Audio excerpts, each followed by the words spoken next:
Pois lembro escribir sempre, dende moi nova, dende moi pequeniña, xa de nena. A miña argallada, o meu brinquedo máis habitual era precisamente un lápiz, un polígrafo, un papel, e nel deseñaba, nel escribía, pero sobre todo escribir. Encantábame escribir. Os meus primeiros comezos, fai moitísimos anos, pois foron en pequenos diálogos, que me gustaban moito máis que a narrativa, tamén eran pequenos poemas, e, bueno, nunha linguaxe que para min hoxe é allea, porque non a estou utilizando para nada na escrita, que era o castelán, que era a miña lingua de instalación naquel momento, porque pasei parte da miña infancia en Asturias. De regreso para aquí, cando tiña máis ou menos uns 10 anos, vivín o meu primeiro contacto coa miña lingua, coa lingua materna.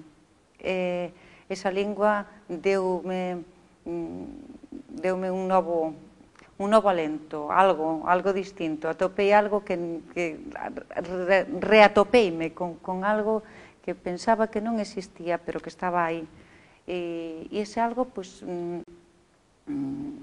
entrou tan dentro de min que miña nai, que era mestra, regaloume o meu primeiro libro en galego. Era Cantares Gallegos, de Rosalía de Castro, precisamente. Lembro que me gustou tanto que aprendín desde o primeiro hasta o último verso do libro sin esquecer ningún. Eu creo que ainda son capaz de recitalo hoxe. A partir de aí, tamén fun pescudando eu pouquiño a pouco e seguín lendo literatura galega. Abandonei por completo o castelán que aprendía na escola de nena para manifestar o que eu quería contar e para adoptar o galego para sempre. Dende aquela, pois, nunca deixei de escribir.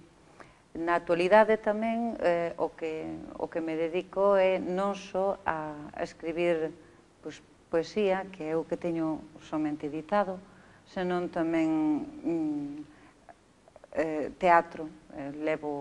Teño unha gran produción teatral, casi toda representada, ninguna editada, e, bueno, sigue sendo o que máis me gusta escribir. Fixen as miñas pequenas incursións en narrativa, pero moi pouquiño, simplemente a nivel moi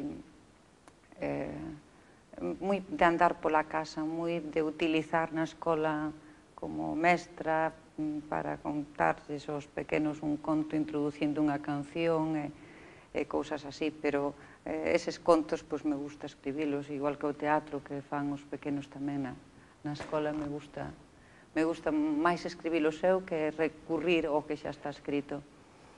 E nada, seguirei escribindo sin ánimo a publicar, porque sempre fui moi reticente a publicar. Si publiquei ata agora foi por accidente e polo empurrón que me deu Manuel María, o meu gran amigo, finado fai poucos anos, e mestre tamén nesto de utilizar a palabra.